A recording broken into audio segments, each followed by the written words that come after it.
Welcome everyone to EMB Title for our training today. We're going to talk about commercial real estate. We want to especially thank First Citizens Bank. I know we got 3 of you guys here today, which is amazing, or 2 of you here today to help us out. So we really appreciate you here helping us out. And we're going to talk, so today we're going to go through a bunch of different things about how to use an owner-occupied strategy. We're going to talk a little bit about it, what it is, kind of this is where we're going to go right here. Kind of how commercial real estate deals kind of progress, how to find the right strategy, how to go through it. This is again a little bit, it's still semi-basic, but we're starting to get a little bit more advanced in the basic class we did before. We're still not going crazy yet, but we're getting a next level deeper. And then at the end of the presentation, when we go through about a half hour, 30, 40 minutes or so, we're gonna go through my part, and then Citizens is gonna come over and they're gonna take over, and they're gonna share some really awesome opportunities to get involved into the funding part of it. There's gonna be a 2-part presentation. It is live streamed, so feel free to, if you have questions, if it doesn't make sense, we have Neffy in the back. He wants to say hi, and you can't see him on the screen, but he's waving right now. So he's there, he's the president here, and he's in charge of the commercial division here, so he can answer any questions we have as we go through, as well as myself. So this is what we're gonna do. We're gonna look at all these different options. You guys can read as well as me. So one of the things is, what is an owner-occupied kind of user in real estate? So what this is it mentions, this is if you're a commercial client and you own a 51% of the space, or you occupy, I should say, you don't own, but you occupy at least 51% of the space for business purposes, and it has to be your own business purposes. So you have 100%, you buy a property, you own 100%, but you're using at least 51% for commercial. And commercial, remember, is anything you do in business to generate money is a commercial property.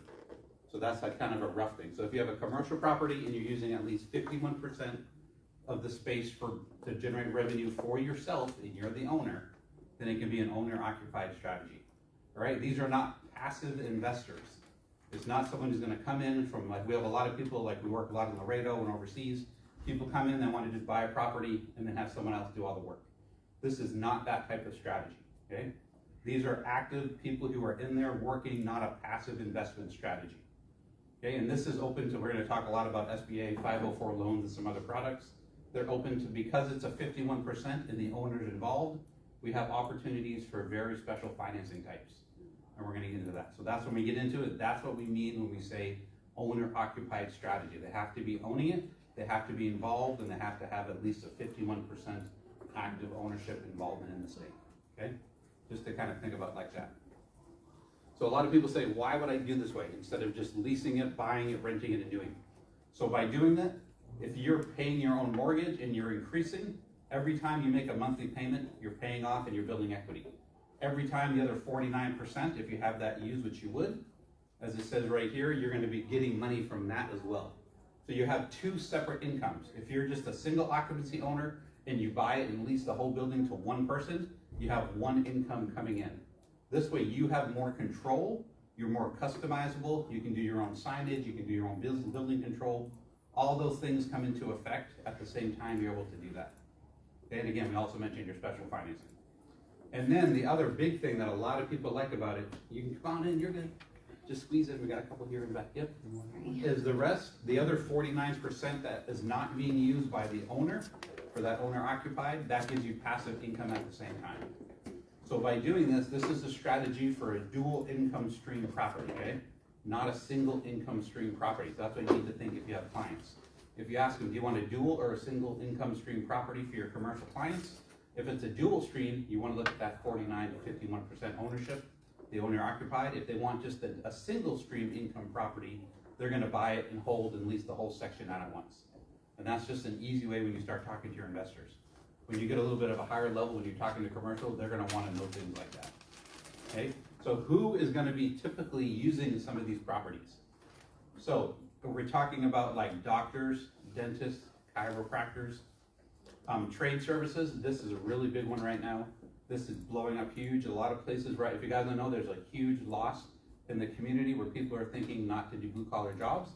They just put a study out, I read it yesterday, where they said even the Department of Defense, they're expecting a short of like 3 million workers only to keep the infrastructure up to date with what they have right now for plumbers, electrical, and HVAC.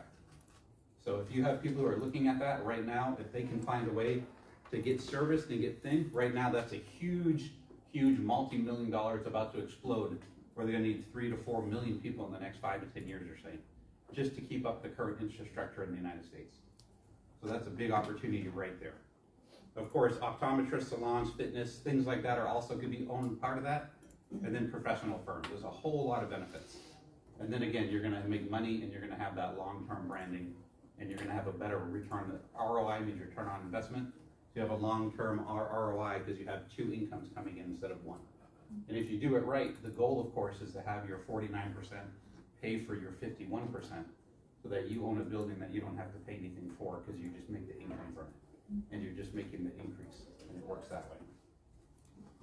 So the definition again of property used for business purposes to generate income.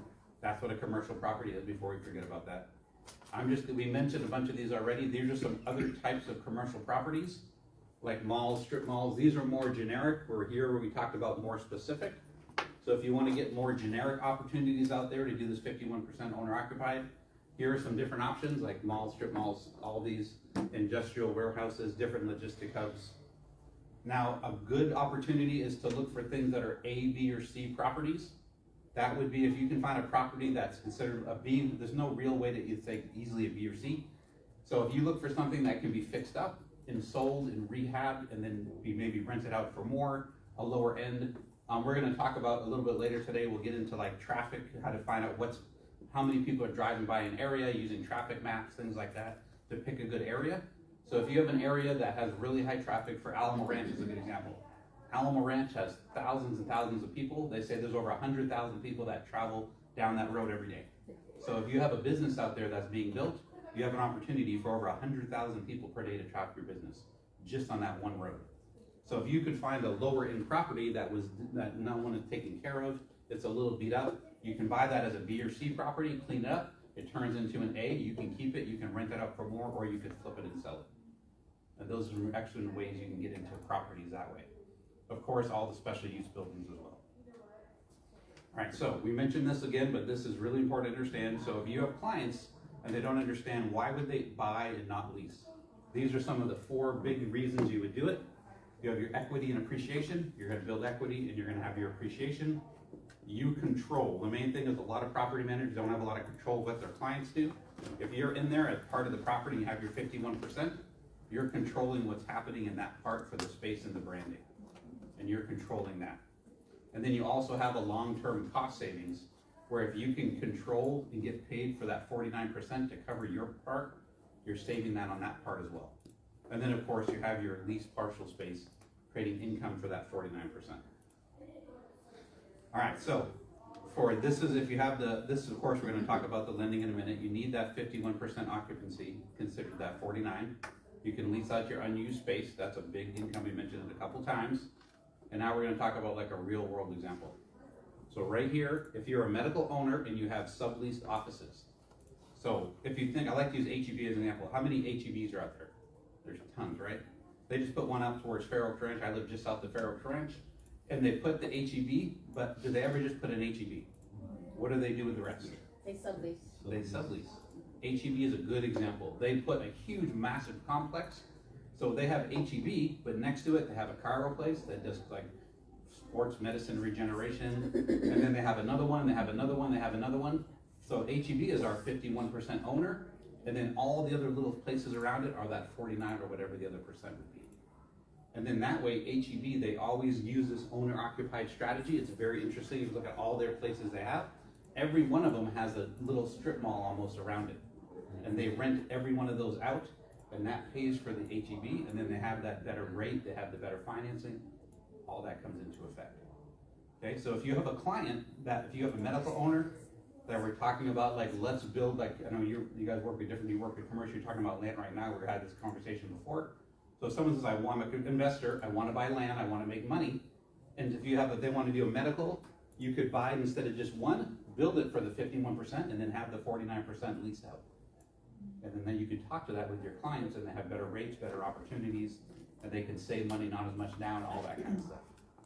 So think, how can I expand my client base and be able to get more clients? And you can have an opportunity that way. Okay? So how do we find the right idea? So now you kind of understand what it is, kind of the benefits. How do you find it? And we're going to go through these. So a good way to first look at it is it's called your GIS, Geographic Information Systems. What this means, this is a software and it looks at spatial information. So all that fancy term, it takes a lot of data, it looks into it and says, where's the most density people? Where are they? Where's the highest traffic? Where is it pulling from?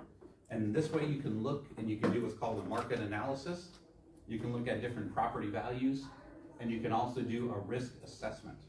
And we're not going to get into it in this class as much, but you need to know also, that's the other class we did, how to do an NOI, which is your net operating expenses. And that's how much money a building a property makes before taxes and insurance and your monthly mortgage payment, and also a cap rate. So in San Antonio, if you can show a risk assessment with a lower cap rate, here most people are looking at 4 to 6%. In Laredo, we're looking higher cap rates at like 6 to 12. So here in San Antonio, if you can show a cap rate closer to 4 to 6% using a GIS and different models, you're going to have a better opportunity to pull business in. Okay, so this is kind of how you can use that. You can tie that into other properties and you can pull that in and use it that way. All right, so zoning is a big one, obviously. So we're going to get into a little bit more. So zoning is going to tell you what type of, how you illegally use the type of property and what you use there. You can pull this from the county appraisals. As real estate agents, we have special tools, the courthouse retrieval and other things. We can pull zoning really easy that way as well. And then you want to check, C1, C2, mixed use, commercial 1, commercial 2, mixed use, residential, commercial. You need to use kind of how it's going to be used, what it's allowed there. And then you want to see if professional medical retail, if that's what you're looking for, which a lot of people doing the 51% looking, the owner occupied, are looking at that. And if that's permitted. And then of course, you want to look at the building allowable heights, the setbacks, the coverage. I had a chance, my son got married a couple of weeks ago, which was fun. I got to go to Philadelphia and see his marriage. The church that he got married in, that across the street was another big church. When they were building it, the city didn't want to allow a certain height, which I thought was very interesting. So the church across the street stepped in and helped them build, and they both were at the top height, but the church that he got married in, they kept their spire, their thing, an inch lower than the one across the street to show respect for the help that they got. So it's very interesting, some of the different, I never would have thought, that was such, and that was the city's biggest issue. They didn't want two churches at the same height and across the street from each other, blocking some of the skylight and having such a big pillars and stuff. So then they could say, we're not both the same height. So silly things like that really come into effect. And the church almost didn't get built in that area, that one church that they were at, because of that. When we looked at the history of it, it was very interesting. Kind of how that, of all the things that could hit, that was one of the big things that hit them. And then of course your setbacks and your coverages. So if you want to build something and it doesn't work, you can get rezoning. You have to know what you're doing for that. That's a whole different thing. And also special use permits. Now remember, some people are grandfathered in for certain zoning, so be careful about that. If they're grandfathered in to do a certain business, but it's not usually allowed, but they made an exception, sometimes that grandfather doesn't stay with the next owner when they buy it. So you got to pay attention to those type of things as well. All right, so ingress and egress, you have to have access. You can't do anything without having access. So entry and exit has to be safe, legal, and visible. So again, if you ever look at commercial, like builders, I like to use them as an example for this, they won't build a new community. They won't do anything unless it's only one turn away from a main street. Because they always say if it's more than one turn away, they don't get enough traffic. Who's that? All the builders. Oh, all builders. Like Tractos, like Lennar, Bella Vista, right. all those things. If you talk to their development team, they won't pick a community if they're more than one turn away. They're willing to turn once, and then they have to be at their community. If they turn off a main street and it's more than one turn, then they say it's too many turns, clients aren't going to find them, and they're not going to take the time to hunt them. So that's why it's so important to make sure they have easy egress. So you can have a perfect program, but if it's a half a mile away from a main street, nobody's going to find it. Okay, so you got to start thinking about that when you look. Of course, corner lots or wide frontage is really nice if you have more road frontage. That increases your visibility, more people can find you. And then if you have a median or a traffic flow, that can limit your access. So a good example, if you think under the Costco by UTSA, right before that on the access road, there's a car dealership, I forget which one, that's there. And when they had all the access, to get to that car dealership, you would have had to circle around the whole construction and then try to come in that way. And it was like an extra, I don't know, I didn't ask them, but I'm sure they had ridiculously high way to try to get there because they couldn't get to the business. There was no way to get to that business unless you circled around the whole turnaround on the highway through the subdivision. So that right there would have been a huge liability. And then of course you need tech stop, might need permits, depending if you have heavy trucks, big things, all that kind of stuff coming in. And then your emergency vehicle access has to meet your city standards.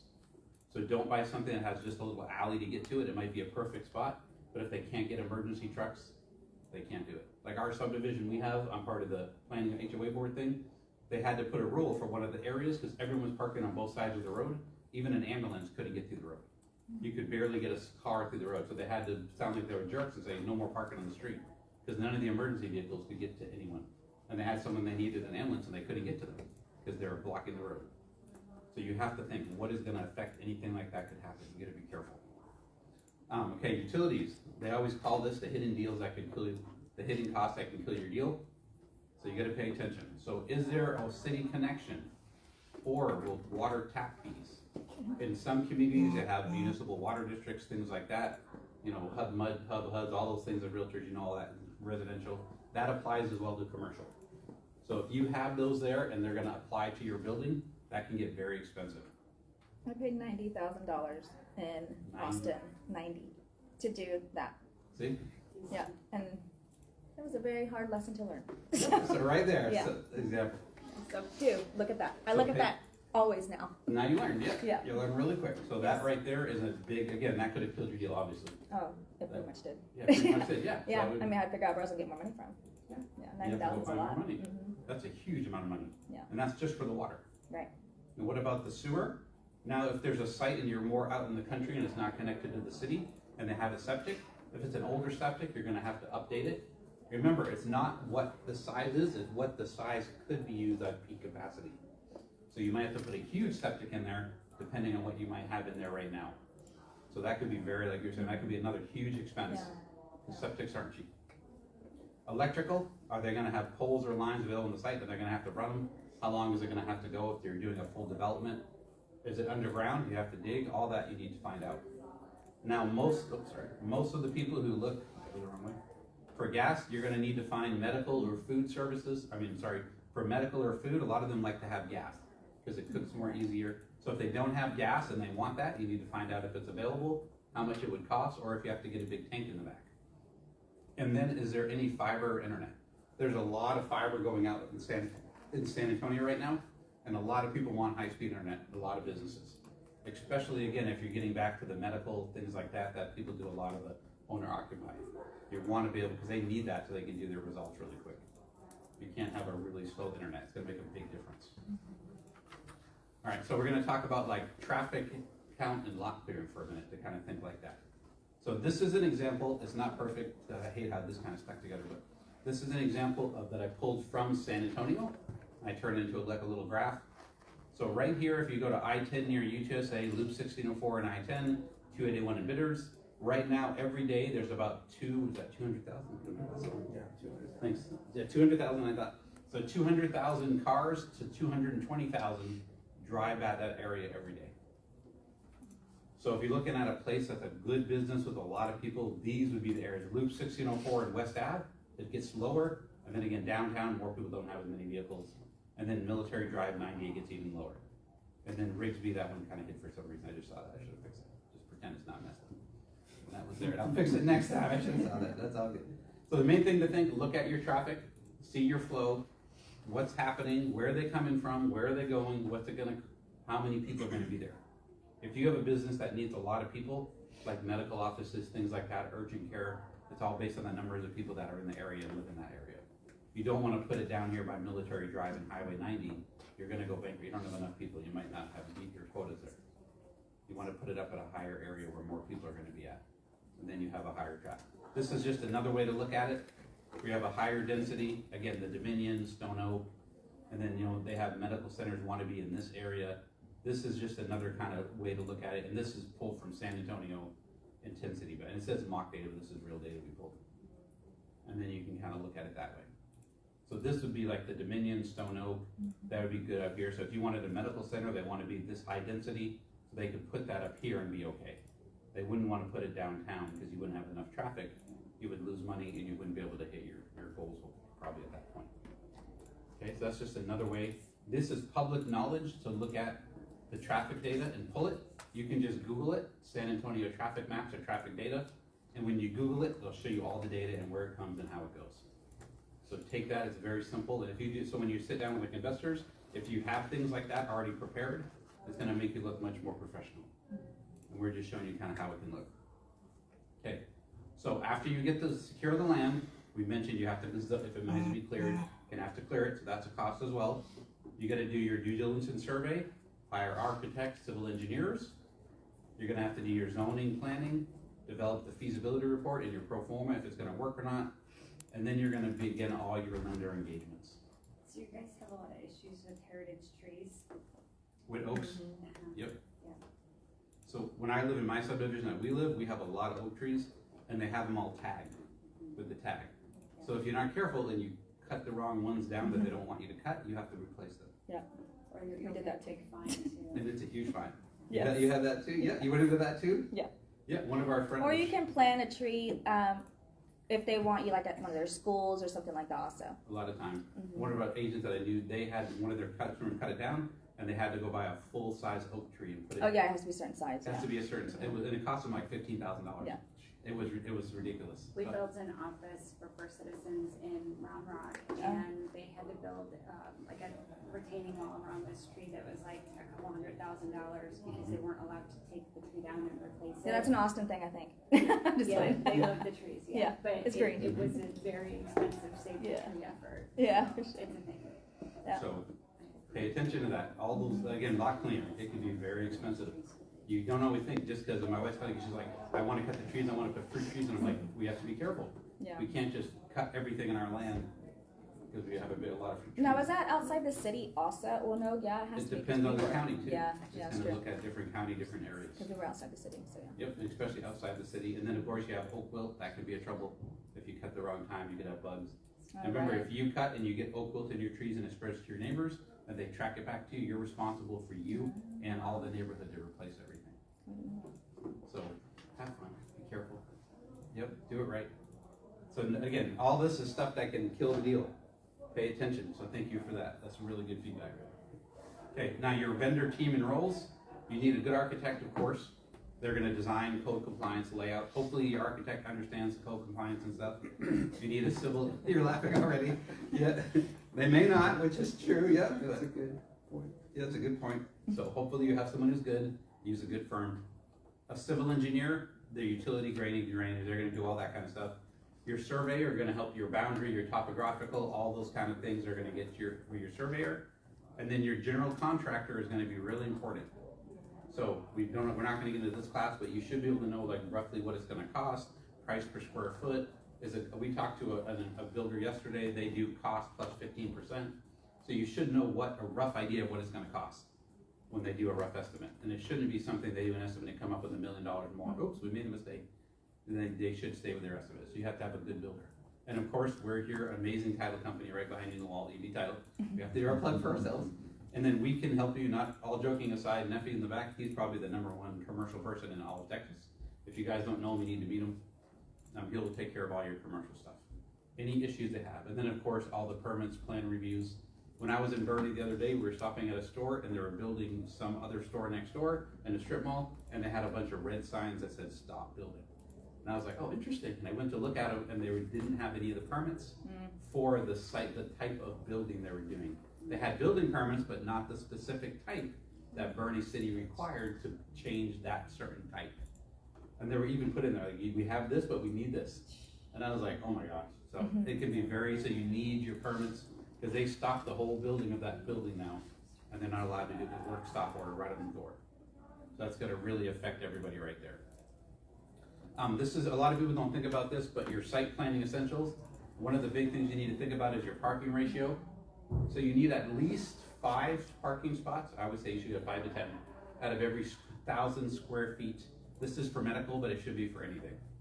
That's a good kind of rule of thumb that they put out there for commercial. Every 1,000 square feet for medical or other ones, you need at least 5 to 10 parking spaces.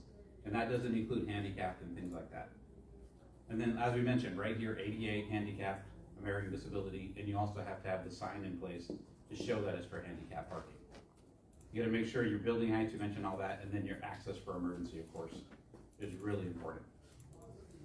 So when you start developing it, if you have a smaller lot, you might wanna put a 2,000 square foot building, but if it doesn't give you enough place to park, you can't do that. You might have to kick back to 1,500. And that might not be the lot for you, because you have to have space to put in all those other.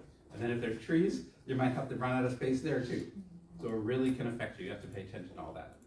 All right, so there's something called a feasibility study. So this is why you have all these things kind of get together. So this is a professional analysis. This is something you should have a professional do. And this to see if it's physically, financially, and legally viable to do this. People get paid just to do feasibility studies. So once you get a project, you think you find it, it looks good, take the time to do a feasibility study and make sure it's worth the money. Make sure it's gonna work in that area, and they're gonna check all the stuff we just talked about and make sure you can develop and get your client that owner occupied. It's gonna de-risk land purchases, make sure there's no thing, and it's gonna say what under zoning, environmental, include timelines. So they're gonna check timelines, utilities, red flags, all that, estimated costs, roughly what it should be, and give you a good overview when they do these. So this, of course, this is a pretty in-depth study, so but it's really, you need this in order to just move forward in doing that.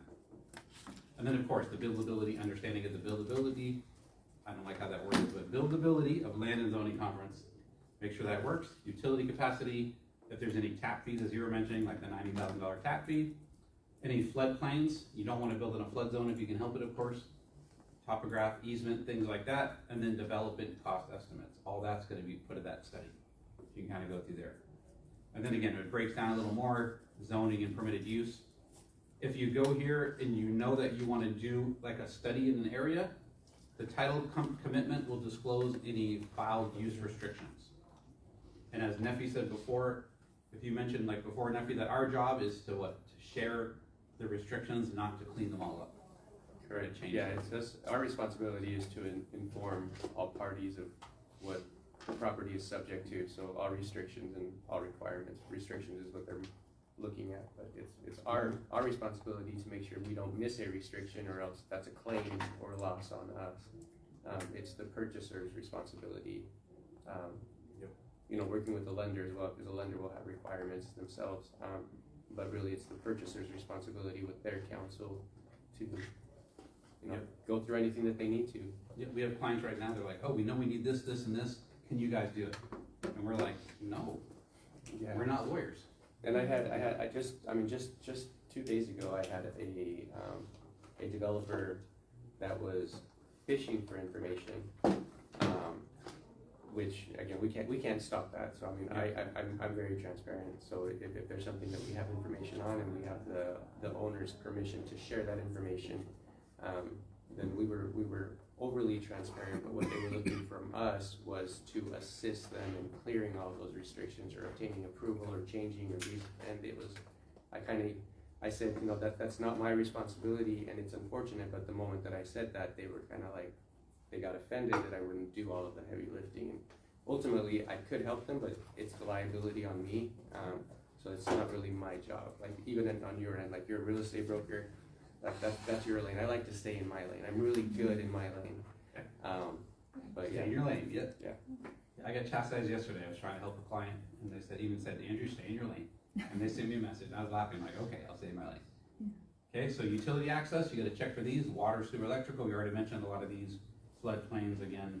And then something fun is your hard and soft costs. So different things like planning, everything else, those are soft, you have to do that. But the hard costs is you might have to drill a new well. You might have, some things are gonna be really expensive. So you have to look at the difference between the two. Sometimes your soft costs, the beginning stuff, can be more expensive than your hard costs if you get yourself in a fun situation. So pay attention to that, it can catch you. Okay, so you gotta answer these questions if you wanna run and do like this owner-occupied strategy and build something. And you gotta say, can I legally build here what I wanna build here? That's common sense. Hopefully you can, if not, you need to think about that. Is the lot build ready or do I need upgrades? Very simple to think. What do I need to do? What's the time frame from contract to occupancy?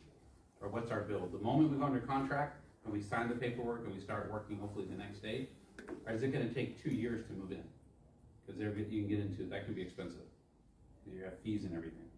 Are there any hidden deer killers and do I need special permits or approval? All those you need to take into account. And then we're gonna kind of talk now about the SB 504 and the owner-occupied financing and some different options, the eligibility. So I know that these, their wheelhouse. I'm gonna stay in my lane. I hope you guys pass these out. We want them to take over.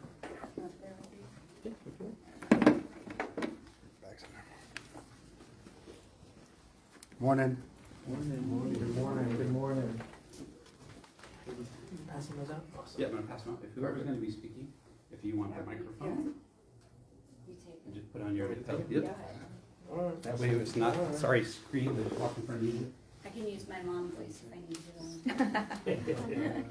It's like I practice that every day.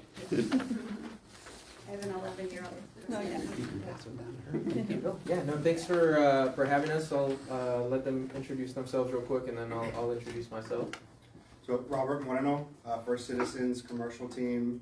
Our office is just a stone's throw away, just right around the corner. I've been with First Citizens for 3 years now, commercial banking probably the last 6 or 7. Overall banking history, probably about 15, 16 years. Good morning, everybody.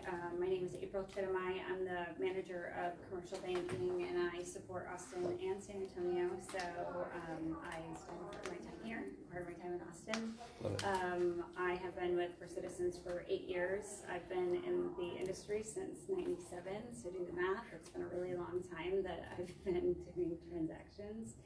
Love what I do. I get to work with these great guys. So. George Steins, First Citizens for 4 months now, but I've been in banking going on 20 years. Started when I was 12, right? Is what I tell everybody, but preschool, exactly. On the commercial side for about 10 plus years. Everything else has been retail banking, but again, always here in San Antonio. So thanks for having us. As we cover just SBA 504 and owner user financing, the good thing about having owner user is you have multiple options. It's not just conventional, right? So it's a benefit to your client. SBA is one of those options, and there's two options when it comes to SBA financing. So you have a 504 loan, and you also have a 7A, right? So an SBA 504 is broken down for kind of larger transactions. Our 7A option is capped at $5 million. So if you have those smaller transactions, kind of want a streamlined SBA process, 7A is a good way to go. Most banks underwrite that internally if they're an SBA preferred lender, right? Which most of the larger banks are, and us being a top 15 bank in the US, we are a preferred lender, right? So we have those options available. So that I'll touch with the 7A first because it's an easier transaction. It's again just one loan. It's streamlined through the bank, and SBA gives you a smaller cash injection to purchase, right? So you're able to use a 10% down payment versus your standard 20% down payment on conventional financing, right? So it allows the business owner to keep more capital and actually help with either renovations or FF&E or just additional capital for the new property, right? A 504 option is also a good option that helps with that's specific to real estate and equipment. Again, those are going to be your larger transactions up to like 10 million is where that one's capped. On your SBA 504, you usually have a bank, an SBA CDC, which is like a LIFT fund, Capital CDC, North Texas CDC, who we partners with the bank, and then you have your borrower injection. So the breakdown of that is the bank would have 50% of that loan, right? So let's say it's a $10 million transaction. The bank would have a $5 million note. The CDC would have a $4 million note, and then the client would bring $1 million of down payment into the project, right? The other option is conventional financing, right? Like I mentioned, most banks have a 20% capital injection that's required.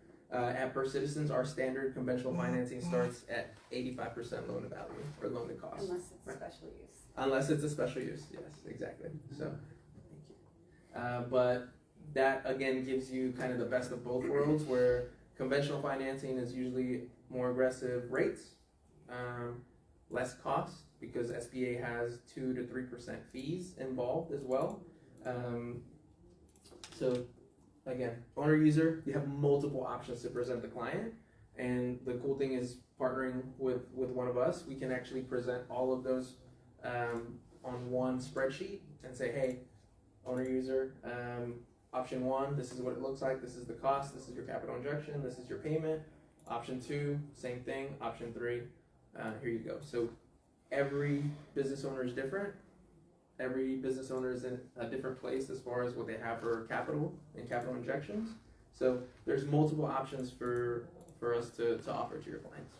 So eligibility and use of funds, I think we kind of touched on that, but again, this is strictly for owner-occupied real estate, which we talked about, at least 51% owner-occupied. And then if they need to do, if it's a shell, they need to do construction, or they need to do some renovations, or they need to purchase equipment as well, that's something that we can add in to the project as well. Questions on it? Is there a minimum credit score for like the conventional part, or is it more based on the income they're gonna make? It's underwritten based on cash flow. Okay, So, like SBA is a great opportunity because let's say it's a startup mhm, and they can utilize projections to underwrite versus conventional is gonna go based on a so they can historical. utilize future cash projections? Correct. Got it. Yep. So it just depends on the financial strength and the revenues of your client's company. And so that's why it's good to look at it in multiple lenses, like Amazing. George was talking about, so you can kind of see what you can qualify for. Good question. We also put some flyers in front of you guys, if you guys are looking at those. So that's a conventional financing promotion that we are running as of last week. Yeah, well, last week was our first full week. So. Yeah. Yeah. So, What about foreign nationals? How do you guys work with them? do you want to answer that? Because we have a lot of people from like Laredo, right over the, like, right across the border that wanna invest. So, like an investor real estate transaction? Like for, if they wanted to get something like this and they wanna open and they have an LLC or something. Like, so it's a Texas business, so if they have a Texas business and they're paying personal taxes in the US to the IRS and they are paying business Like an I-10. taxes. Yep. You know, whatever, they have to have, Okay. revenues have to be here, their assets have to be here, they have to have enough Right. here established. Cause if everything they have is on foreign soil and we have not a lot, like revenues that we can't capture or Mhm. see or touch, that's hard because there's a lot of inherent risk. I know I haven't seen us do this at First Citizens, but other banks that I worked for, will do things like, receivables insurance or foreign receivables to get something like a line of credit done when a company has a, large portion of, foreign revenues or something like that. So there are solutions.